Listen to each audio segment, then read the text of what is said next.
Pessoal, boa noite, tudo bom? Ah, Hoje nós vamos analisar o texto proposto, né, na, para a aula de hoje, que está lá no material de estudo, tá? E tem uma pequena sugestão de atividade lá, né? O texto que nós vamos tratar hoje é Freud e a dimensão profunda do comportamento. Como a gente sabe, Freud é citado sempre como o pai da psicanálise, né? Porque ele foi o precursor é, do estudo da psicologia. Ele vai ser o pai da psicologia, apesar de ter tido uma formação em medicina. Mas ele é o pai porque ele que descobriu, né, desenvolveu esse conhecimento mais profundo sobre a psicanálise. Mas isso não quer dizer que ele foi o único, né? Na época dele, né, você vai ver no texto que ele teve basicamente dois mestres que o influenciaram ricamente para o desenvolvimento de suas teorias, tá?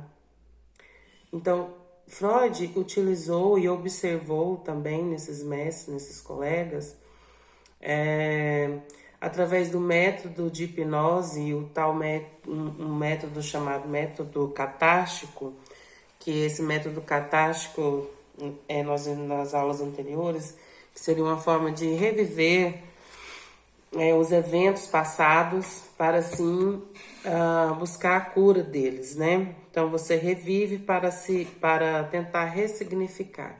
E isso até hoje é utilizado, né? Mas é, principalmente pelos psicólogos, né? Com auxílio de psiquiatras que, dependendo do caso, necessita-se de medicação, né?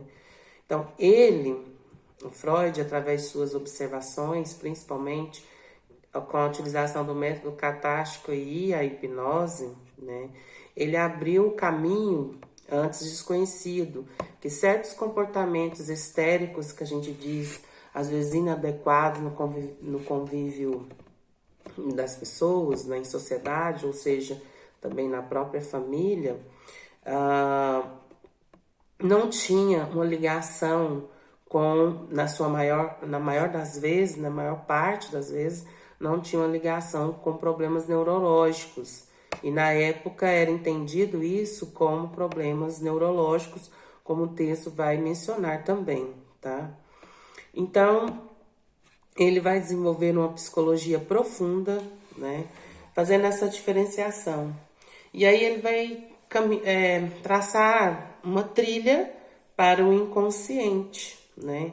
E no futuro ele vai abandonar o método catártico e a hipnose, né? Com seus, inclusive seus sucessores. Mas, particularmente, eu acredito que vocês devem ter visto aí, vão ler no texto, né? Que a hipnose isso é opinião minha, né? É uma opinião minha a respeito. A hipnose é muito importante para esse tipo de tratamento, né?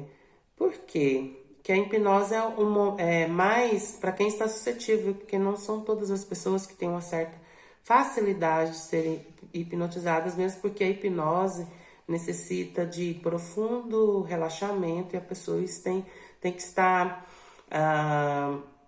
de acordo com essa possibilidade, porque se ela não tiver, ela não é hipnotizada e assim, e a hipnose também você não fica num estado inconsciente, você fica num estado de relaxamento profundo, onde você pode ter acesso ao seu inconsciente. Bom, mas isso é uma opinião própria, tá? Ele vai dizer lá no texto que em Paris, Charcot observou, né? Ele observou o aparecimento e desaparecimento de sintomas, né? Tipo paralisia e cegueira, de acordo com sugestões feitas pelo hipnotizador. Então ele vai nesse ponto que ele vai descobrir e fazer a diferenciação entre comportamentos histéricos ou qualquer tipo de comportamento anormal não vai ter necessariamente ligação com problemas neurológicos, né? Porque assim que o hipnotizador, né, entra em contato com o seu inconsciente e dá uma sugestão, que é basicamente isso, com o tratamento com a hipnose. Ele dá uma sugestão e você naturalmente, por força do seu inconsciente, porque o inconsciente é uma parte muito, por isso que fala, né, psicologia profunda, porque o seu inconsciente é da onde emerge todas as suas emoções, né? É um estado mais primitivo do ser. Então, através das sugestões feitas pelo hipnotizador, a pessoa aparecia ou desaparecia os sintomas. Então, com isso, traçou-se teve uma trilha para acessar o inconsciente, né? E daí buscar a cura através da eliminação de suas causas e não tratar a pós-causa, né? Que seria os, os, os comportamentos inadequados, né?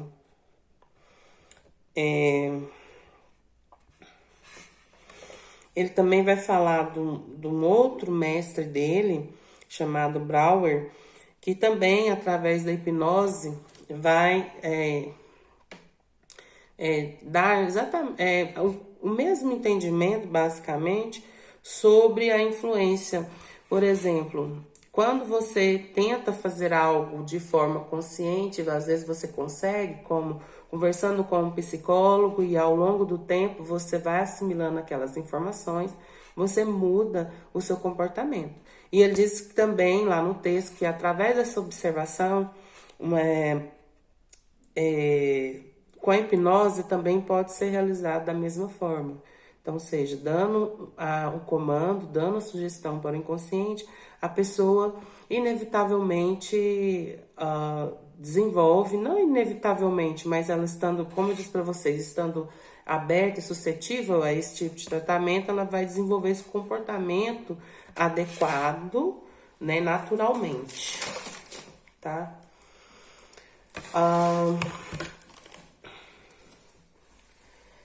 Quando ele faz essas observações, através da... Ele vai falar, né, que através que esse último mestre dele, que a pessoa, ao ser hipnotizada, ela falava certas palavras que despertou um interesse mais profundo em Freud, que ao conversar com ele, eu creio que após a hipnose, mandou ele discorrer mais a respeito daquelas palavras que ele disse.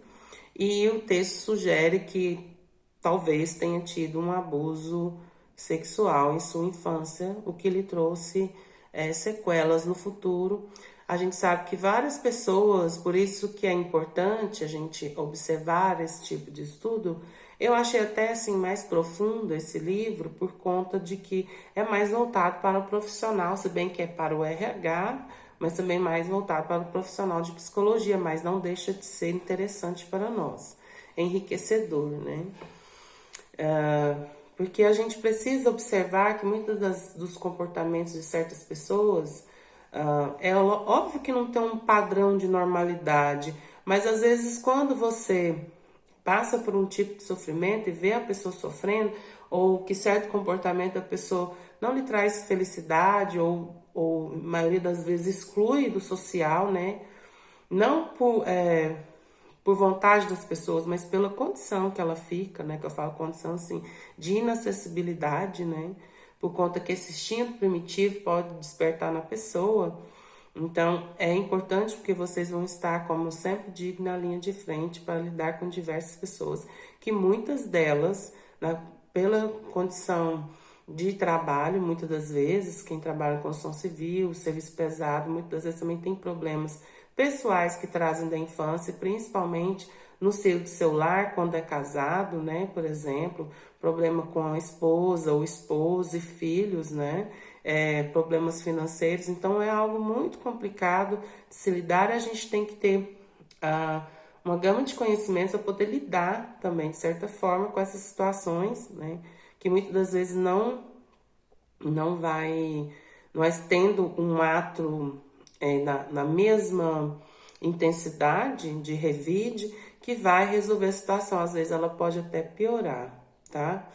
Então a gente pode concluir que a mente humana, ele vai dizer lá no texto, né, que Freud contribuiu para isso, né, que a mente humana seria como um iceberg, né, que onde a parte visível é o que você conhece de si mesmo, né, e a parte invisível, né, que não se vê, é o seu inconsciente. Ou seja, quando você vê uma imagem de um iceberg, a gente sabe, né, sabemos que a parte que está acima do mar, que é a parte visível, ela é bem menor, né, que a parte submersa, né? Então, quer dizer, o nosso inconsciente, onde seria o nosso arquivo geral, onde está guardado várias coisas, e às vezes a gente fecha essas portas do inconsciente e às vezes quando a gente chama na psicologia, isso não é eu que sou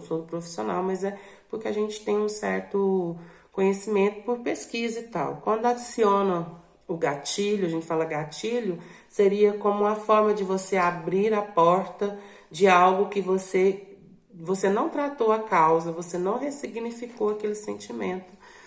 E um determinado acontecimento dispara esse gatilho, ou seja, abre-se a porta daquilo que você guardou, né? E vem uma avalanche de sentimentos que muitas das vezes vai fazer com que você tenha atitudes, eu digo de um modo assim, bem,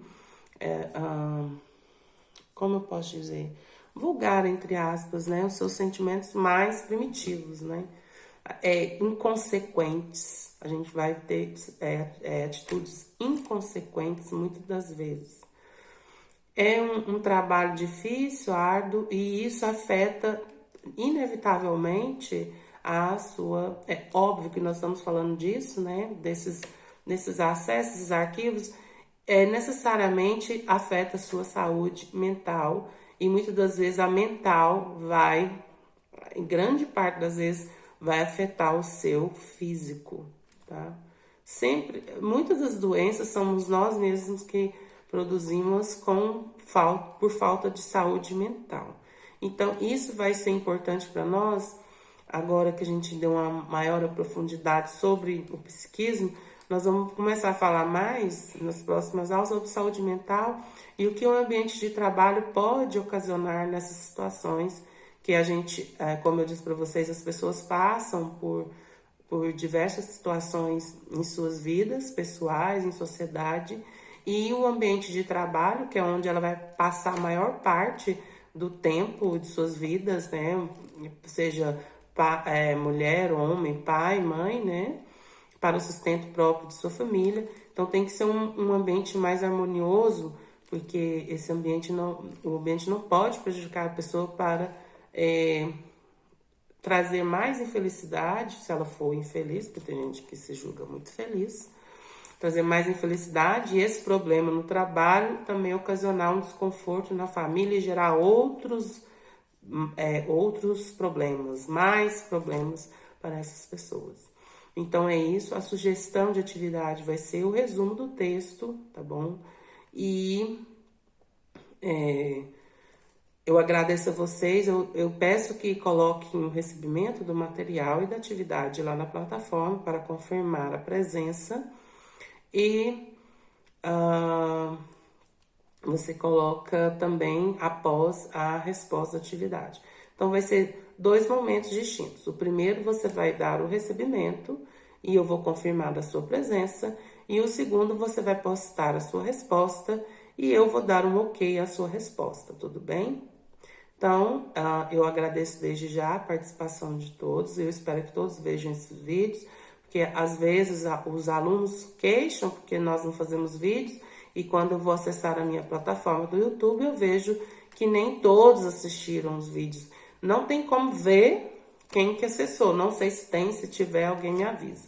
Mas eu vejo lá a quantidade de alunos para a quantidade de visualizações é bem inferior, né? Às vezes tem pouquíssimas visualizações, Vamos supor que essa turma tenha 12 alunos. Geralmente, 3 assistem, 4 assistem. Não tô falando que é o caso de vocês, mas já correu isso comigo. Então, eu espero que todos assistam e que nós tenhamos uma aula produtiva. Espero que vocês gostem do texto e até a próxima.